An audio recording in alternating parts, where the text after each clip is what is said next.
मैं सुन जिनकी ज्योति ब्रह्म गोदान की मिल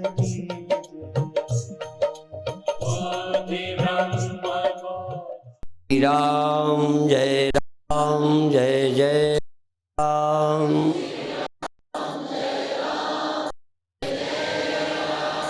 श्री राम जय जय राम।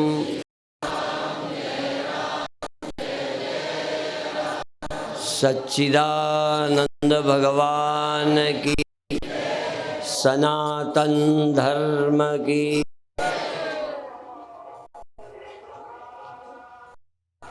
हमारा जीवन दर्शन, हम क्या है इसको ढूंढना, दर्शन करना है। एक सूत्र दृश्यते त्वग्रया बुद्धिया सूक्ष्म्यात् सूक्ष्मदर्शी भी। जो सूक्ष्म से सूक्ष्म देखने में सक्षम है, सूक्ष्म्यात् सूक्ष्म और सूक्ष्म्यात् सूक्ष्मदर्शी भी दृश्यते। जो सूक्ष्म से सूक्ष्म को देख सकते हैं उनके द्वारा दृश्यते, ये आत्मा देखा जाता है, जाना जाता है। दृश्यते तु अग्रया बुद्धिया। अग्रया बुद्धिया सूक्ष्म्यात् सूक्ष्मदर्शी भी। तो आपको सूक्ष्म अति सूक्ष्म का ज्ञान, ध्यान दें, अभी हम सब लोग आँख प्रधान हैं। आँख प्रधान, आँख से जो दिखता है उसको समझते हैं है। जो आँख से नहीं दिखता हमारे लिए जैसे है ही नहीं। लेकिन ध्यान दीजिए, कुछ चीज़ें आँख से देखते हो और जब आँख में होगे तभी देखोगे। बिना आपके आँख का देखा ही नहीं हो सकता। मान लो कैमरा किसी फोटो को पकड़ ले तो कैमरे को पता ही न चलेगा। ये आँख सिर्फ रूप को पकड़ती है। ज्ञान तो मुझे होता है, जिसको ज्ञान होता है उसे मैं कहते हैं, जिसके द्वारा होता है उसको इंद्रियां कहते हैं। तो इसी तरह कान से आवाज़ पकड़ी जाती है और आपको उस ध्वनि का बोध होता है। ध्वनि प्रकाशित हो जाती है, ध्वनि है। इस है का प्रकाशक आप हैं। आपके सिवा ध्वनि, देखो कान अलग आँख अलग, पर रूप का प्रकाश, शब्द का प्रकाश, सर्दी गर्मी का अनुभव क्या एक ही को नहीं होता? बोलो, एक को ही ये पांचों ज्ञान होते हैं कि अलग अलग? अर्थात ज्ञाता एक है, जानने वाला एक है ज्ञाता, पर इंद्रियां पांच हैं। इसको हमारे गुरुदेव के समय कुछ संत बोला करते थे, पांच इंद्रियां पांच विषय को पांच ज्ञान से जाने, पर एक ज्ञान ही निश्चल। मैं सब तारों का तार हूँ, जिसमें सब संसारा, सोई मैं ब्रह्म अपार हूँ।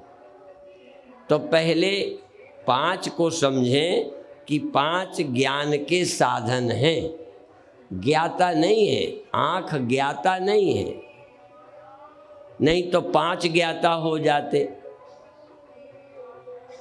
यदि आँख ज्ञाता होती तो एक आँख एक कान श्रोता होता, नासिका जिघ्राता होती और रसयिता।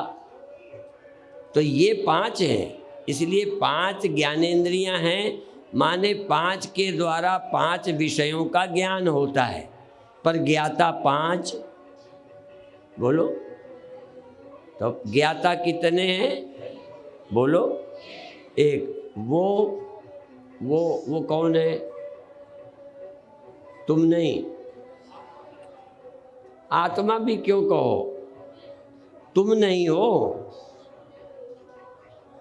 ज्ञाता तुम हो या नहीं? शब्द के, रूप के, रस के, गंध के, स्पर्श के ज्ञाता एक है और तुम हो। या तो तुम्हें पता ही नहीं चले, आँख सुनती, आँख देखती, कान सुनते, नाक सूंघती, ये 5 अलग अलग होते, पांचों जानते रहते, छठ में से क्या लेना देना। लेकिन इन पांचों का संबंध एक से है और वो एक तुम हो। ठीक है, पहला इतना समझना, ये स्थूल है, सूक्ष्म नहीं है। फिर इसके बाद देखो कि कभी श्वास का ज्ञान, कभी शरीर की पीड़ा का, खुजली का ज्ञान, कभी अंदर के दर्द का ज्ञान। श्वास का सदा नहीं,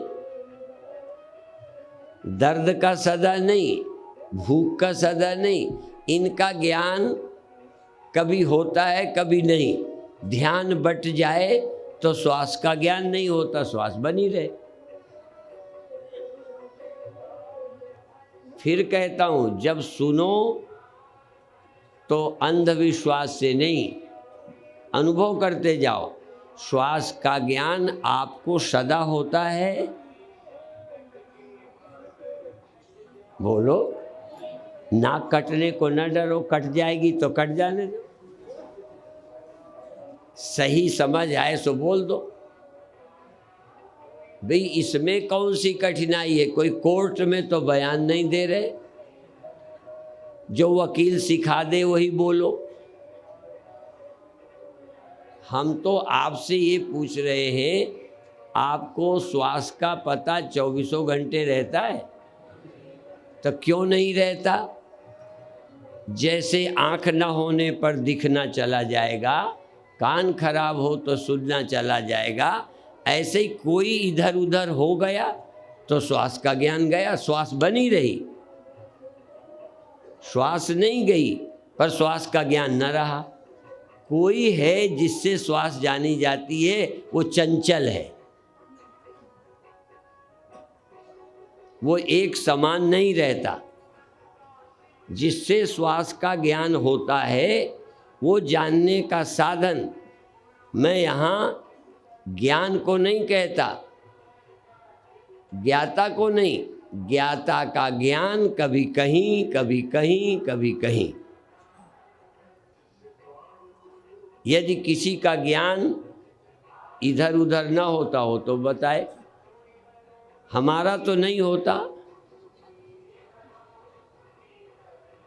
जब मैं कहता हूँ हमारा, इसलिए कि तुम्हें भ्रम न हो जाए कि साधु महात्मा कोई और मसाले के हैं।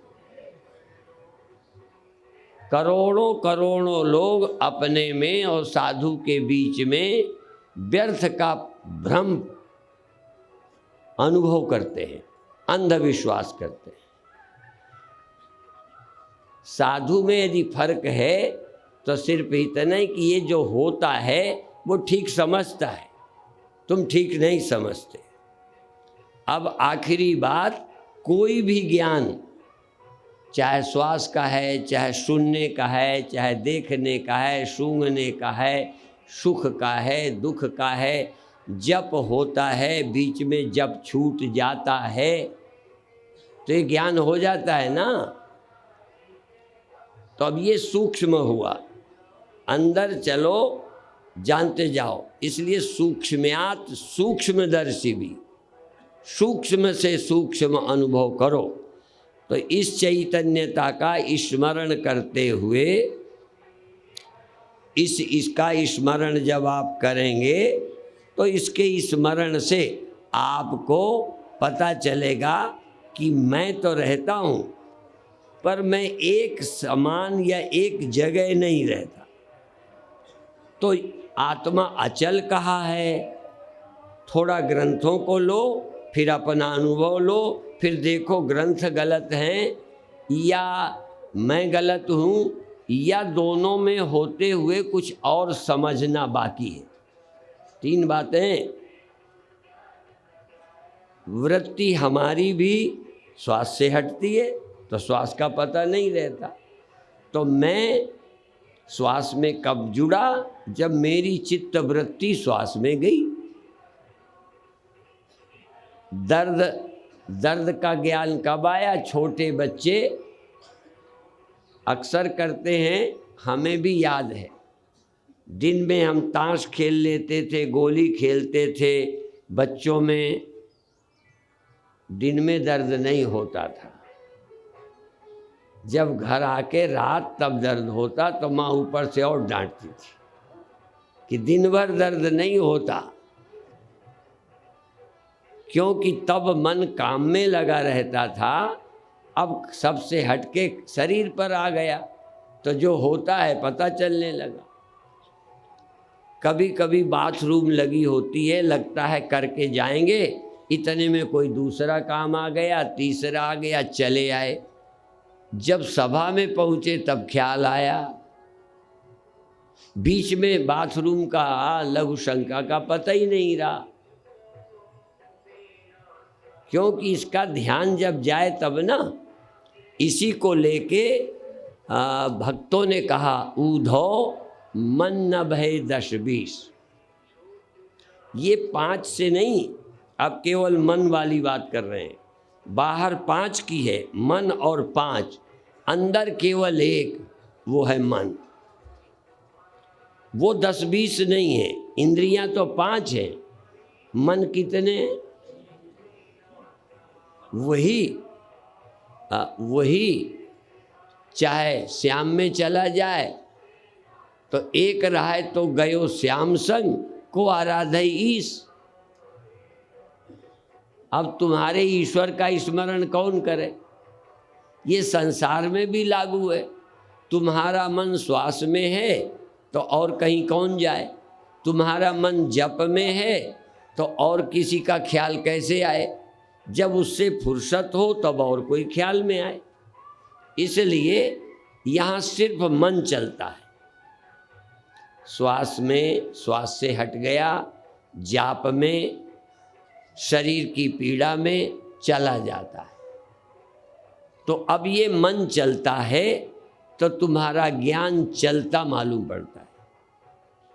अब तुम जैसे पहले बाहर की इंद्रियों से मिले थे तो देखने वाले, सुनने वाले, ऐसे 5 साधन थे, तुम 5 नहीं थे। ऐसे यहाँ चल मन है, तुम नहीं। जैसे इंद्रियां 5 है, तुम 5 नहीं, ऐसे ही मन चल है, तुम चल नहीं हो। मन के चलने से या चित्त की वृत्ति के चलने से तुमको मैं चलता हूँ ऐसा लगता है। तुम तो वृत्ति के प्रकाशक हो, वृत्ति के अवभाषक हो। इसी तरह मैं हूँ, ये मैं एक हूँ, देह भर में एक हूँ, सीमित हूँ, ये भी अहंकार है। तुम श्रोता हो, तुम वक्ता हो। यदि तुम सीधा श्रोता वक्ता होते तो इंद्रियां न रहने पर होते। यदि तुम देह के ज्ञाता होते तो अहम वृत्ति सो जाने पर देह के ज्ञाता होते। इसलिए चेतन आत्मा देह की दृष्टा नहीं है। चेतन में और देह में कोई भेद ही नहीं है। चेतन ने कभी नहीं जाना कि मैं देह हूँ या देह नहीं हूँ। चेतन तो सब में रहता है, सबका और चेतन का भेद नहीं है। हमारे यहाँ ऐसे उदाहरण हैं जैसे अरहर के या चने के 2 दल हो जाते हैं। द्विदल त्यागः, जिसके दो दल हो जाएं उसका त्याग कई व्रतों में, कई महीनों में दो दल का त्याग किया जाता है। द्विदल त्याग, जिसके दो दल हो जाएं उसको खाना मना रहता है। अब देखो, गेहूं के टुकड़े तो होते हैं पर दो दल नहीं होते। बाजरा टुकड़े हो जाएगा, पिस जाएगा, दो दल नहीं होते। अरहर के, मूंग के, उड़द के, हाँ क्या हो जाते, चने के दो दल हो जाते। इसी तरह कहा है कि पहला एक था, सदैव सौवेदमग्रासीत, पहले एक सत था, फिर क्या हो गया, कहीं दो हो गए, एक प्रकृति हो गई, एक पुरुष हो गया। पहले पुरुष और प्रकृति दो नहीं थे। आपको आश्चर्य होगा, जैसे गहरी नींद में आंखें, कान और मैं, ऐसा कोई भेद नहीं था कि आंख है, कान है, मेरी है कि मेरी नहीं है, कि मैं हूँ, ये देह है मेरा या ये मेरा नहीं। गहरी नींद में किसी तरह का भेद, बोलो, नहीं था ना। जागे तो एक मैं हो गया, एक ये हो गया, एक मैं हो गया, मेरी आंखें हो गई, मैं हो गया, मेरा देह हो गया। तो सबसे पहले जो एक था उसमें कोई कल्पना नहीं थी कि मैं हूँ और जगत है, मैं हूँ या ये हूँ या ब्रह्म हूँ, मैं हूँ या ये है वैसा है, नाशी और विनाशी, जड़ और चेतन, दो का भेद नहीं था। सुषुप्ति में जड़ और चेतन कौन? जड़ और चेतन तो तुम जगे, अर्थात चेतन जब जन्मा तो जड़ जन्मा, तो दो हो गए। सुषुप्ति में दो नहीं है, एक ही है। इसलिए एकी भूता प्रज्ञान घना, एक ही भूत है। वहाँ जड़ चेतन दो नहीं, मैं और मेरा देह दो नहीं, मैं और संसार दो नहीं, दुख सुख और मैं दो नहीं। इसलिए वहाँ अरहर थी, दाल नहीं, चना थे, दाल नहीं, मूंग थी, उड़द थे, दाल नहीं। दाल तो बाद में हो गई दलने से। लोग कहते भी है हमारी छाती पर ही मूंग दलता है।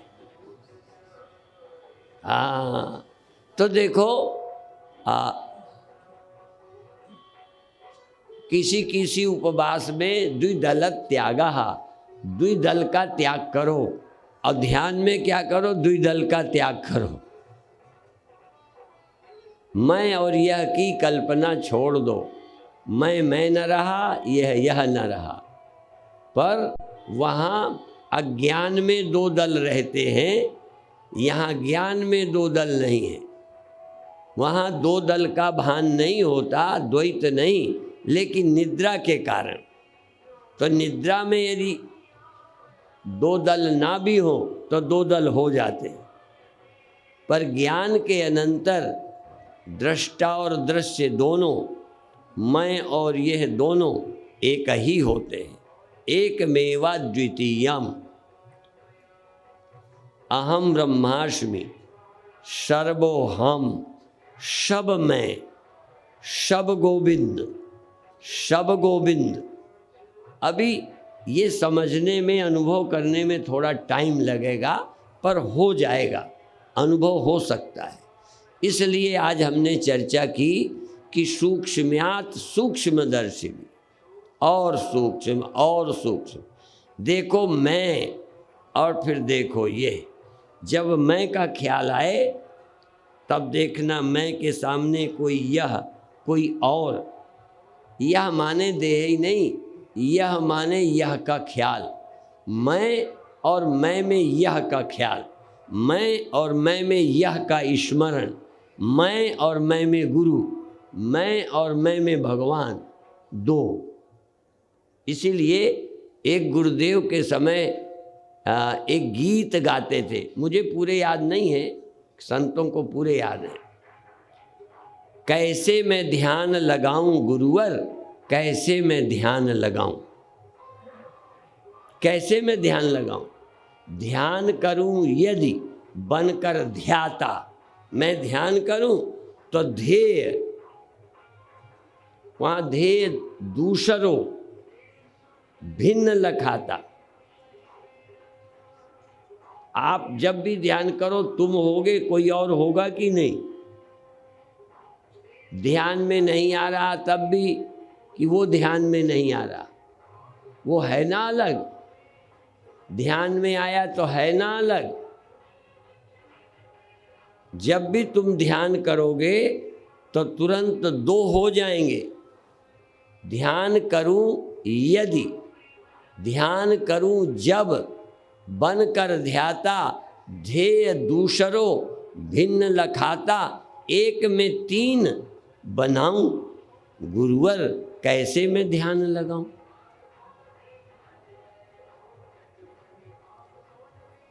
तभी मैं कहता हूं सारे ध्यान हैं, सारी साधनाएं हैं और सबके लाभ अलग अलग टाइप के। द्वैत का एक अपना लाभ है। मैंने इसी कार्यक्रम में कई बार कहा कि तुम अपना पैर छुओ। अच्छा, ये झूठ नहीं बोलना, तुम्हें मेरे पैर छूने की क्यों बार बार दिल करता है, अपने क्यों नहीं छू लेते।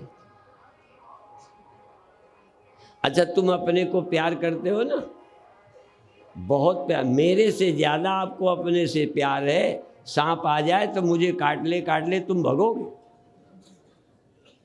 पति से ज़्यादा अपने देह से प्यार है, भगोगे पहले, फिर देखोगे पति तो वहीं रह गए। पति भी जल्दी भग जाएगा, फिर देखेगा अरे पत्नी तो वहीं रह गई। पर सब जगह आपको अपने से प्यार है, पर अपनी पूजा क्यों नहीं करते, आप अपनी आरती क्यों नहीं उतारते, आप अपने पैर क्यों नहीं छूते। और देखो, खिलौनों का आनंद, पति का आनंद, बेटों का आनंद, रुपए का आनंद, तुम अपने आँखों के देह के होने का आनंद क्यों नहीं लेते। कभी आपको अपनी, देखो, आँखों से देखने का मिला, आँखों का नहीं। शरीर से किसी और का आनंद लिया, शरीर का नहीं लिया। शरीर का आनंद लेकर देखो कि तुम्हारे शरीर में आनंद है। अभी आत्मानंद जाने दो भाड़ में, तुम शरीरानंद ही लेके दिखा दो, पर किसी और का नहीं। बेटे को खिला के नहीं, किसी स्त्री पुरुष को छू के नहीं, किसी रुपए को गिन के नहीं। तुम अपने देह का सुख लो। तुम्हारे पीठ है, तुम्हारे पेट है, तुम्हारे पैर हैं, तुम्हारे नस नाड़ियां हैं, उनमें आनंद नहीं है। आनंद नहीं है कि प्यार नहीं है। देख लो तो तुम्हें द्वैत में आनंद आता है। यद्यपि शरीर भी द्वैत है, पर तुलना में शरीर तुम हो, स्त्री तुम नहीं, पुरुष तुम नहीं, बच्चा तुम नहीं, खिलौना तुम नहीं, रुपया तुम नहीं, भोजन तुम नहीं। भोजन तुमसे अलग है, इसलिए उसको पाके खुशी होती है। यद्यपि देह भी तुम नहीं हो, पर फिलहाल तुम हो, तो शरीर का आनंद भी आत्मानंद है। इससे फिर आगे मन का आनंद ही आत्मानंद है। इसलिए मन को खुश करो, प्रभु की याद करो, नाम की याद करो और मन के आनंद का आनंद लो। क्योंकि मन के आनंद का आनंद और मन के दुख का दुख, ठीक है ना। आप मन के दुख का दुख तो नहीं भोगते, बोलो। और मन के सुख का सुख, और मन किसी का दुख। देखो, तुम मन का सुख मन का दुख भोगते हो। एक भी दुनिया का आदमी नहीं है जो किसी का सुख लेता हो, भ्रम है। किसी बात से मन सुखी होता है, मन के सुख को तुम सुख मानकर सुखी होते हो। यदि उसका सुख मन को ना हो तो तुम सुखी नहीं हो सकते। और किसी का दुख यदि मन को ना छुए तो तुम दुखी नहीं हो सकते। तो दुखी सुखी तुम कहाँ होते हो? बोलो, मन में। कोई सुख बिना मन का नहीं है, कोई सुख कोई दुख भी बिना मन का नहीं है। और मन किसी न किसी से जुड़ता रहता है। मन जब किसी से जुड़ता है, प्रतिकूल वस्तु से मन व्यथित हो जाता है और हम दुखी हो जाते। मन जब किसी प्रिय से जुड़ता है, मन खुश हो जाता है और हम खुशी हो जाते। माने हमारा सुखी होना दुखी होना मन पर निर्भर है। एक दिन जब मेरे गुरु भाई कहते थे सुख दुख मन में नहीं होता, वो अपना अपना ढंग है कहने का और हम सबकी सीमा मर्यादा रख के बोलते हैं, लेकिन सुख दुख मन के बिना हो ही नहीं सकता।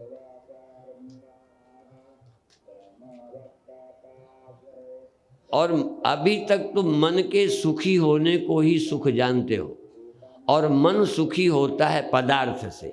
इसलिए अभी मन सुख नहीं हो, तुम विषय सुख हो। तुम किसी विषय से मन प्रभावित होकर मन सुखी होता है, तो मन सुख दास नहीं हो, अभी विषय सुख दास हो। एक मन सुखा नाम है ना भगवान कृष्ण का, कोई है क्या है वो? अब देखो मन तो तुम मन सुखा हो क्या? तो तुम अभी तो किसी और सुखा हो, धन सुखा हो, पति सुखा, पत्नी सुखा, पुत्र सुखा, पद सुखा। मन सुखा कोई मिल जाए, आहा, जो मन से अकेले सुख, मन से खेले।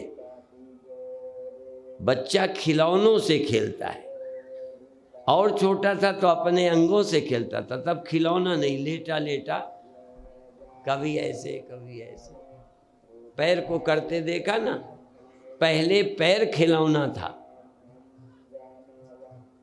एक दिन रंजना ने भी बताया था, देखो पहले आपके अंग ही आपके खिलौने थे, थोड़े बड़े हुए तो खिलौने थोड़े अलग हो गए। फिर कैसे भी थे जड़ चेतन, कोई खिलौना था।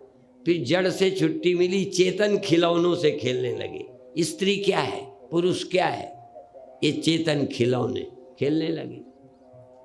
बच्चे से खेलने लगे गोद लेके। छोटा बच्चा किसको गोद लेके खेला था? उसकी गोद में उसका तन था, उसकी गोद में उसका पैर था, उसकी गोद में उसके हाथ थे, उन्हीं से खेलता था। उसकी गोद बहुत अच्छी थी। धीरे धीरे वो गोद खोली गई, शरीर गोद बन गया, खिलौनों से खेलने लगा। ये जो जिंदगी है ऐसी है। इसीलिए एक शब्द ध्यान रखो, प्रसन्न चित्त आदमी को ढूंढना मुश्किल है। आज गीता का अर्थ मैं कर रहा हूं। प्रसन्न चित्त, प्रसन्न चेतसो ह्याशु बुद्धि पर्यवतिष्ठते। जो प्रसन्न चित्त व्यक्ति है उसकी बुद्धि आत्मा में प्रतिष्ठित हो जाएगी। पर प्रसन्न चित्त होना चाहिए, अर्थात तुम्हारा चित्त प्रसन्न होना चाहिए, या चित्त की प्रसन्नता ही तुम्हें चाहिए, पदार्थ नहीं चाहिए। जिसको कोई पदार्थ नहीं चाहिए, पति नहीं, पत्नी नहीं, बेटा नहीं, धन नहीं, चित्त प्रसन्न चाहिए। आप चित्त को प्रसन्न रख सकते हो बिना किसी और के, तो तुम प्रसन्न चित्त हो ही नहीं, तुम तो प्रसन्न पदार्थ हो। इसीलिए जो पदार्थ से आता है उसे हर्ष कहते हैं। जो पदार्थ के ख्याल से नुकसान से ख्याल आता है उसे विषाद कहते हैं, और जो बिना विषाद बिना किसी विषय के आता है उसे प्रसाद प्रसन्नता कहते हैं। प्रसन्नता यदि तुमको हो तो हम आत्मनिष्ठा के लिए हाँ वरदान देते हैं, आशीर्वाद देते हैं। प्रसन्न चित्त हो तो तुम हो ही नहीं, तुम्हारी आदत पड़ गई है इससे प्रसन्न उससे उस प्रसन्नता का नाम हर्ष है। इसलिए वो प्रसन्न चित्त नहीं है, चित्त जिसका प्रसन्न हो। इसलिए प्रसन्न चेतसो ह्यासु, उसकी बुद्धि पर्यवतिष्ठते, उसकी बुद्धि हर तरह से प्रतिष्ठित, पर्यवतिष्ठते, अच्छी तरह से चारों तरफ से बुद्धि उसकी प्रतिष्ठित हो जाएगी, कोई फर्क नहीं। पर तुम प्रसन्न चित्त नहीं हो तो कैसे हो? पहले और छोड़कर शरीर से खेलो, बच्चा बनो। छोटा बच्चा अकेले मुस्कुराता कभी देखा कि नहीं? बिना किसी के अपने आप मुस्कुरा लेता है। तो आप अपने देह से आनंदित हो, अभी आत्मानंद नहीं, देह से आनंदित। जरा पास आओ, इसका नाम है उपासना, उप आसन, नजदीक आ जाओ। अभी तो आप और के साथ हो, तुम अपने इंद्रियों के साथ आ जाओ, अपने देह के साथ आ जाओ, और पास अपने मन के पास आ जाओ और सुमिरो, सुमिर सुमिर सुख पाओ। मन में आनंदित रहो, मन में प्रसन्न रहो। एक दिन यदि तुम केवल मन में प्रसन्न रह के दिखा दो, तुम्हारी प्रसन्नता किसी और की मोहताज न हो कि तुम अच्छा कहो, ये करो, जरा बिल्डिंग दिखाओ, आश्रम दिखाओ, फिर खुश हो। ये प्रसन्न चित्त का अर्थ है। प्रसन्न चित्त आदमी मिलता ही नहीं, और प्रसन्न चित्त व्यक्ति आत्मस्थ हो जाएगा कुछ भी ना किए। चित्त जिसका प्रसन्न है उसे परस्थ होने की, अन्यस्थ होने की, कायस्थ होने की जरूरत ही नहीं। जो प्रसन्न चित्त नहीं है, अपनी प्रसन्नता के लिए किसी में स्थित कहीं जाता है। कई स्त्रियां अपने घर में नहीं रहती। जब घर में कोई नहीं होता, मैं गलत स्त्रियों की नहीं बात कर रहा, बहुत भली भली स्त्रियां, बहुत भली चरित्रवान स्त्रियां भी अपने घर में देर तक नहीं रहती, अकेले मन ही नहीं लगता, तब पड़ोसिन से बात करने जाती हैं, पड़ोसिन को बुला लेती हैं, बच्चे दोस्तों में खेलते हैं, अकेले आनंद ही नहीं। इसीलिए एक ये है, विविक्त देश सेवित्वम अरतिर जन संसदि, एकांत में विविक्त देश सेवित्वम, एकांत में जो सुखी है, भले अभी वो ब्रह्मज्ञानी नहीं हो, लेकिन बहुत वो अपने नजदीक आ गया है, अकेले आनंदित है, आंखें बंद किए बैठा है, कोई है नहीं, गुफा में है, आनंद में। ये अकेले का आनंद ये माने रखता है। और नाच गा के लोगों के बीच हंस लेना, खुश हो जाना, और धीरे धीरे तुमको तुम्हारे सिवा भगवान भी नहीं चाहिए। एक दिन वो कि तुम्हें अलग रहने वाला भगवान भी, अलग रहने वाली पत्नी, पति, बेटा तो छोड़ो, अलग जो मेरे से भिन्न है ऐसा मुझे भगवान भी नहीं चाहिए। भिन्न भगवान का नाम भक्ति है, अभिन्न भगवान का नाम ज्ञान है। जिसको तुम ढूंढते हो तुम्हारे सिवा और कौन है? चैतन्य। कौन है ब्रह्म? कौन है आनंद? कौन है सत्य? सत्यम ज्ञानम अनंतम ब्रह्म, सत्य ज्ञान अनंत ब्रह्म है। और मेरा ज्ञान अनंत है, वृत्ति अनंत नहीं, अहंकार अनंत नहीं, अहंकार का आदि और अंत है, मेरा आदि और अंत नहीं है। जो अहंकार से मिलकर सोचते हैं मैं हूँ, उनको लगता है अहंकार नहीं तो मैं नहीं रहूँगा। अहंकार का रहना उन्हें अपना होना लगता है, अहंकार का न होना लगता है जैसे गए। इसका कारण नींद है। एक बार यदि अहंकार चला जाता है, इसको योग दर्शन निर्बीज समाधि कहता है। निर्बीज समाधि, जिसमें अहंकार है ही कुछ नहीं, सीमित कुछ नहीं। हम लोग क्या कहते हैं कि अहंकार पैदा होता है, अहंकार खोता है, अहम ज्ञान होता है। देखो, अहम नहीं होता, मैं नहीं होता, मैं हूँ ज्ञान होता है। सुबह सुबह क्या होता है? मैं हूँ ये ज्ञान होता है कि मैं होता है? सुबह सुबह जिसका जन्म हो जाता है, इसीलिए प्रातः उठते ही ध्यान करना चाहिए, क्योंकि अभी अभी मैं हूँ ये ख्याल आया है। मैं तो नींद में भी था, पर मुझे मैं की कल्पना नहीं थी, लगभग समाधि ही थी। समझ पाओ न समझ पाओ, नींद माने समाधि। पर समाधि क्यों नहीं कहते? एक भ्रम है कि नींद में मुझे होने का पता नहीं था। तो जब मुझे होने का ख्याल आया, होने का ख्याल आया कि मैं आया,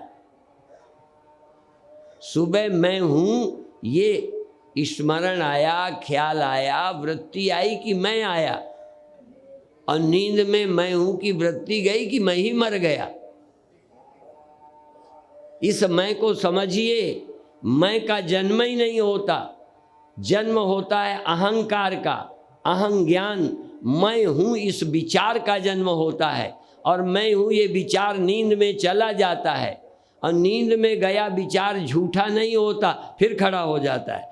पर एक बार समझ से मैं हूँ के विचार को विचार समझ लिया जाए, तो फिर मैं का न जन्म होता है न मृत्यु होती। मैं हूँ के विचार को विचार समझा जाए, और मैं हूँ विचार से मुक्त है। इसीलिए एक दिन रंजना कह रही थी विचार, लेकिन एक संप्रदाय शंकराचार्य कहते हैं कि संसार भव रोग है, इसकी औषधि विचार है। लेकिन शाक्त संप्रदाय कहता है विचार जगत है, अविचाराद विभासते। जब कोई विचार नहीं रहता तब ही आत्मा सच्चे अर्थों में मालूम पड़ती है। अविचारात, जहाँ कोई विचार नहीं है, निर्विचारात विभासते।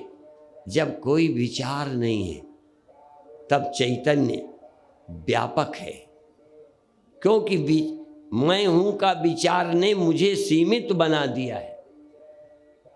जब तक विचार तब तक मैं, जहाँ विचार वहाँ मैं, जैसा विचार तैसा मैं, जैसी दृष्टि तैसा मैं।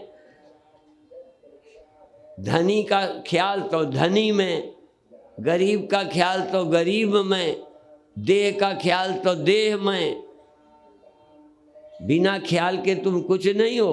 कहना हाँ, पहले इस ख्याल के काटने का ख्याल आ जाए कि ये झूठे हैं ख्याल, मैं सच हूँ, इसके बाद मैं सच हूँ ये भी सोचने की जरूरत नहीं है। झूठ को आग लगा दो, भ्रम को आग लगा दो।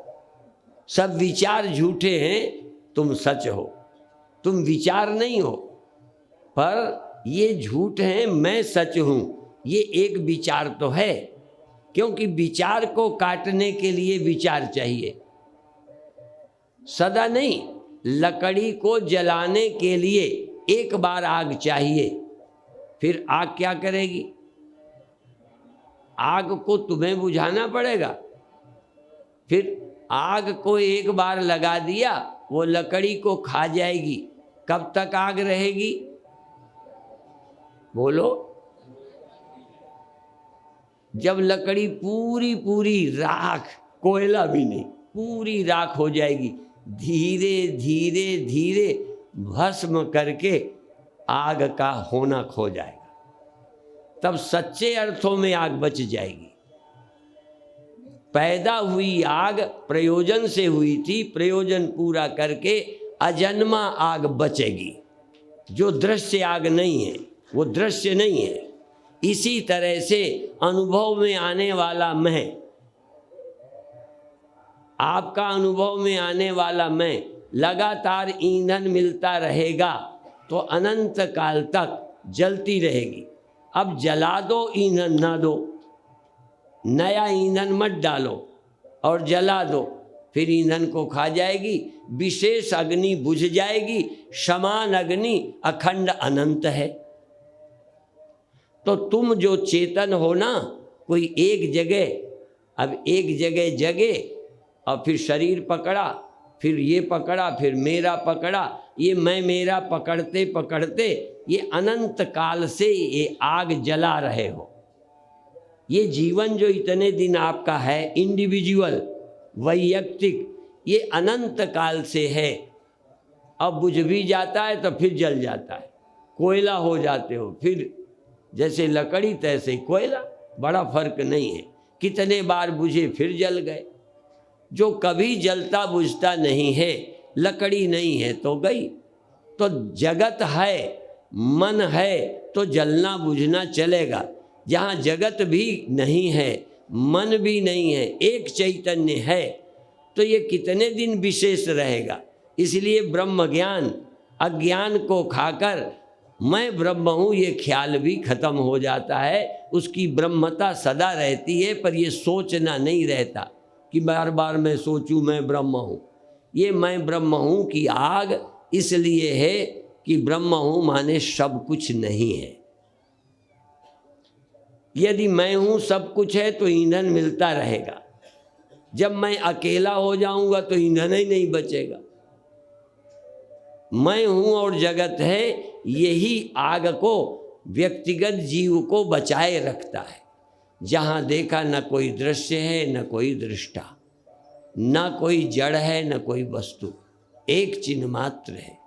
तब अधिक दिन तक न मन रहेगा न शरीर रहेगा और फिर निर्वाण हो जाएगा, मोक्ष हो जाएगा। ये आपको बताया। अब आप थोड़ी देर खेलो। एक दिन खिलाया था, आज फिर खिलाना है। पहले एक बार मुझे देखो।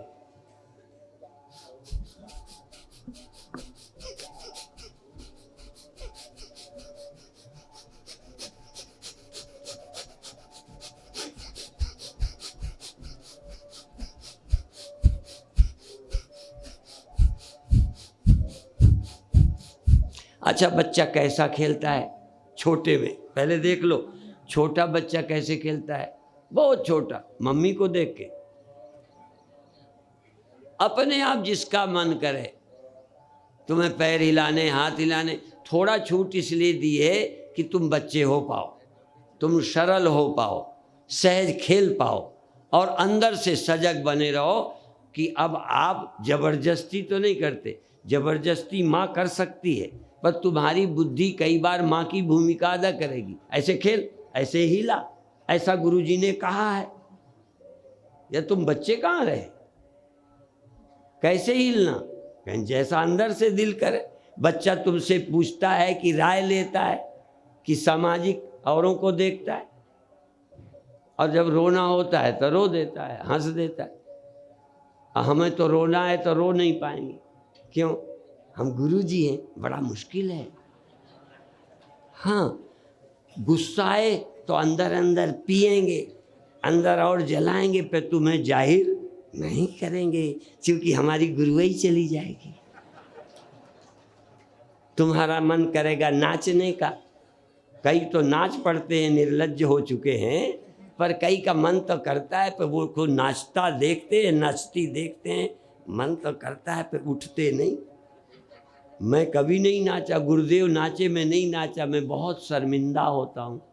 कभी कभी बोलते बोलते किसी भाव दशा में रोना आ जाता है, तो फिर या तो प्रवचन बंद करता हूँ या थोड़ा रुक करके, या कभी कभी तो सभा से भग जाता हूँ, रोना आ जाता है। अब रोना देखो है आनंद का, पर एक झिझक है कि मेरे रोने को लोग क्या समझेंगे। एक ने हमें लिख दिया चेले ने कि आप इतने बड़े ज्ञानी हो के रोए। अब उसे पता नहीं कितने आनंद में रोया, उस आनंद का उसे पता ही नहीं। क्योंकि दुनिया के लोग दुख ही का रोना जानते हैं, इसलिए तुम्हारा दिल भी करेगा तो रोगे नहीं, दिल करेगा हंसोगे नहीं। सामाजिक जानवर हो। हाँ, जानवर को तो मूतना मूत देगा, लड़ना लड़ लेगा, गुस्सा कर लेगा, छोटा बच्चा छीन लेगा, लड़ जाएगा, हमसे जिद करेगा, पर उसकी इतनी सहजता है रोने में, हंसने में, नोचने में। एक अभी अभी बच्चा देखा, वो लेके आई तो उसकी नाक काट लिया एक बच्चे ने। छोटे बच्चे ने बड़े बच्चे की नाक काट लिया, छोटा ही था ना, क्योंकि उसने बाल पकड़ लिए बड़े ने, तो छोटे ने उसकी नाक काट ली। तुम जब बहुत क्रोध में होगे तब पागल जरूर हो जाओगे, बच्चे नहीं हो पाते। तो अब आज आंख बंद करो, पहले अंदर ध्यान ले जाओ, पहले शरीर को अंदर से अनुभव करो। पूरे शरीर में जैसे लोटे के भीतर कलई कर देते हैं, भगौना आदि में पहले पीतल के भगौनों में कलई करते थे, ऐसे ही शरीर के भीतर तुम चेतन पूरे देह में हो जाओ और सजग रह के धीरे धीरे प्यार से पेड़ की तरह जैसे हवा में झूमता है, या जैसे झकझोर देती है आंधी, जैसी जैसी आंधी बदलती है, पेड़ ने तो आंधी के हवाले कर दिया है। पेड़ को हवा हिलाती है, जैसा तेज धीमा तोड़ती है टूट जाता है। आप इसी तरह राजी हो जाओ एक पेड़ की तरह और अंदर से शुरू कर दो। अब यहाँ देखो तुम्हारा अंतस क्या चाहता है, जैसा अंतस से इच्छा होवे तैसा करो, हिलो और हिलाओ। बहुत अच्छे, बहुत जल्दी जल्दी जल्दी जल्दी जल्दी, अच्छा बुरा कैसा भी तुम्हारा तुमको पता है, कोई अच्छा माने या बुरा। छोटा बच्चा जो बोलना बोल देता है, जो करना कर देता है, जो जो बड़ा होता जाता है बहुत गुरुओं के चक्कर में आ जाता है। आज तुम सभी गुरुओं से छुटकारा पालो, एक छोटे बच्चे हो जाओ, पहले की तरह हो जाओ, जन्मते बच्चे की तरह हो जाओ। रोना है रो दिया, चिल्लाना है चिल्ला दिया, हंसना है हंस दिया, झूमना है झूम लिया, खूब हाथ पैर पटक लिया, जो मन है कर लो। अंदर से जो करे, नकल नहीं करो, अंदर से शुरू करो, कुछ शुरू करो, केवल 5 मिनट। बहुत अच्छे। हाथ हाथ हाथ, उंगलियां उंगलियां उंगलियां हिलाओ, हाथ हिलाओ, ऐसे हिलाना टूट न जाए। हिलाओ हिलाओ हिलाओ, खूब चमड़ी हिलाओ, पेट हिलाओ, हाथ हिलाओ, जंघा हिलाओ, पूरे शरीर की, पीठ की, सब तरफ की चमड़ी हिल रही। चमड़ी चमड़ी जैसे ढीली चमड़ी पड़ी है, जैसे कोई कुर्ता शरीर में पड़ा होता है, ऐसे ही चमड़ी तुम्हारे ऊपर पड़ी है, उसको तुम हिला रहे हो, कपा रहे हो, अंदर से जागते रहो। बहुत अच्छे। आनंद से आनंद से आनंद से हिलाना है, ध्यान से हिलाना है, होश से हिलाना है। हिलाने का होश नहीं, होश से हिलाओ। करने का आनंद नहीं, आनंद से करो। पहला अवसर होगा जब तुम आनंद से करोगे। करने का आनंद नहीं, आनंद से करना, आनंद से हिलना, आनंद से होने देना, अंदर के आनंद को पैदा हो जाने दो। अंदर का आनंद पैदा करो। बहुत अच्छे। अंदर का आनंद आनंद आनंद, होश और आनंद, होश और आनंद, होश और आनंद। आंखें बंद, होश, आनंद आनंद आनंद, प्रसन्नता प्रसन्नता प्रसन्नता, सहजता, बच्चे की तरह, बच्चे की तरह। हाँ, बच्चे की तरह कहना हो तो पागल की तरह भी कह सकते हो। पागल और बच्चा बराबर होता है। बहुत अच्छे, बहुत अच्छे, बहुत अच्छे।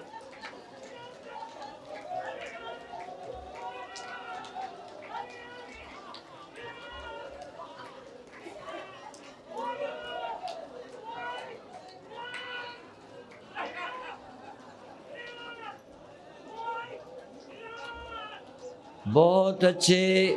कई लोग बहुत अच्छे, सहज मस्त हो जाओ, बच्चे हो जाओ, अंदर जागे रहो, अंदर जागे रहो, अंदर होश में रहो।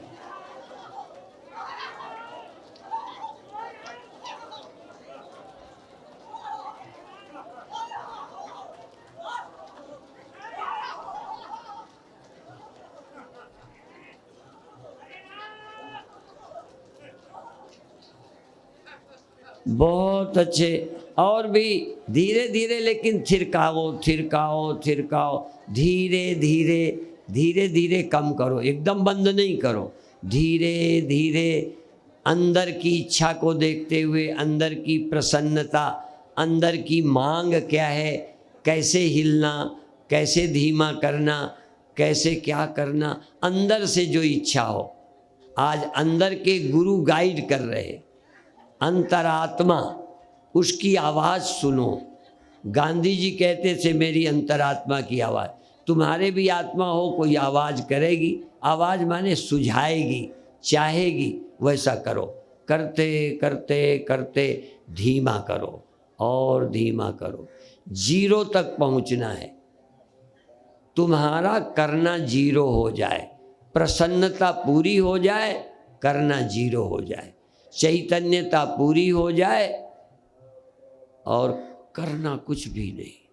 चैतन्य हो, प्रसन्न हो, निष्क्रिय, कुछ भी नहीं।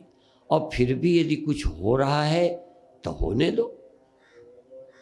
तुम करता न रहो, तुम भोगता न रहो, तुम बाहर का कुछ नहीं, भीतर ही भीतर आनंदित, अपने आप में प्रसन्न।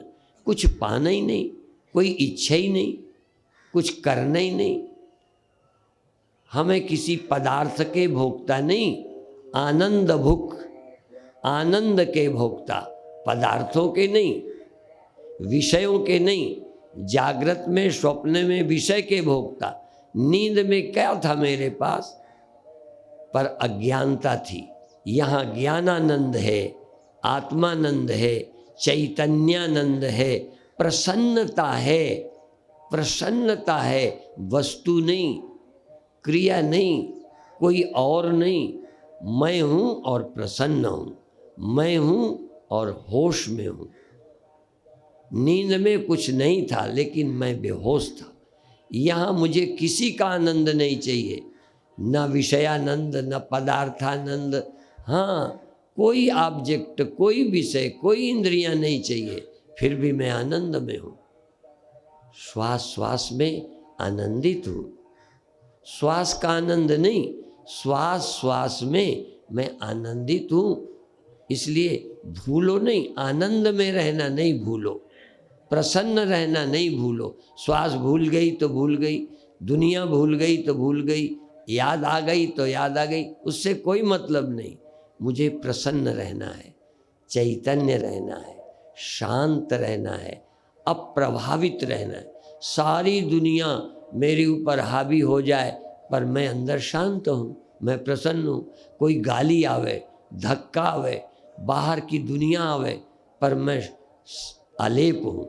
ब्रह्मज्ञानी सदा अलेप, ब्रह्मज्ञानी सदा निर्लेप। ब्रह्मज्ञानी तो चैतन्य है, अलेप है। तुम अलेप हो जाओ, बाहर से किसी और से लिप्त ना हो। फिर क्या करो, आत्मानंद, निजानंद, आत्मतृप्त, आत्मानंद। आत्मन्येव आत्मनः तुष्टा, अपने आप में प्रसन्न रहो, अपने आप में संतुष्ट रहो। तुम्हें किसी की जरूरत नहीं। ये अभी जो किया था, बोरिंग कर रहे थे कि पानी भरना नहीं, पानी निकालना है। लोग पानी भरते हैं बर्तनों में, टंकियों में, हम अंदर से पानी निकालते हैं। अंदर से पानी आनंद, अंदर से आनंद निकाला है, प्रसन्नता निकाली है, और अब हम प्रसन्न हैं। हमें बाहर से कोई चाहिए नहीं। जो अपने अंदर आनंद में रह लेते हैं वो तुरंत आत्मा में प्रतिष्ठित हो जाएंगे, वो मुक्त हो जाएंगे, उन्हें ब्रह्म ज्ञान सुलभ हो जाएगा। इसलिए मन की चंचलता निष्काम कर्म से कम होगी, उपासना से निर्मलता होगी, निष्काम कर्म से ध्यान से एकाग्रता से उपासना होगी, उपासना से चित्त की चंचलता खत्म हो जाएगी। उपासना माने नज़दीक आना, किसके? और सबसे दूर हो जाना, औरों से अनासक्त हो जाना, अपने में आसक्त हो जाना, अपने नज़दीक आ जाना। मन से भी नज़दीक आ जाओ, इंद्रियों से भी नज़दीक। सबसे नज़दीक देह है, देह से भी अधिक नज़दीक इंद्रियां हैं, इंद्रियों से भी अधिक आपके नज़दीक मन है, उससे भी नज़दीक तुम्हारी बुद्धि है। उस बुद्धि के सहारे सबका त्याग करके फिर मैं चैतन्य हूँ, प्रसन्न हूँ, ये अनुभव करो। मैं चाह रहित हूँ, चाह छोड़ दो, विषयासक्ति छोड़ दो, मेरा बनाने की इच्छा छोड़ दो, पाने की इच्छा छोड़ दो। देखो अंदर विश्राम है, चाह गई चिंता मिटी, मन हुआ बेपरवाह, जिसको कछु न चाहिए सो साहन के साथ। अंदर आनंद का अनुभव करिए और धीरे धीरे छोड़िए, धीरे धीरे, हड़बड़ा के नहीं, धीरे धीरे आनंद के साथ छोड़िए। ये अपने अंदर से पूछिए, क्यों छोड़ रहे हो? छोड़ने की इच्छा है या समय है या शरीर परेशान करता है? क्यों छोड़ रहे हो? छोड़ना है, पर यह भी जानना है कि मन नहीं लगता इसलिए छोड़ना है, कि तन में पीड़ा है इसलिए छोड़ना है, कि समय हो गया है, दायित्व आ गया है, जिम्मेदारी है इसलिए छोड़ना है। बहुत अच्छे, अब आप छोड़ दीजिए। अभी का कार्यक्रम पूरा हो रहा है, इधर का भी स्नान करो, कथा का और ज्ञान ध्यान का, और उधर हमारी पावन गंगा का स्नान करो, पावन कुंभ का आनंद लो, शाही स्नान का भी आनंद लो। जैसा समय मिले अभी यहीं समाप्त करते हैं, छुट्टी है।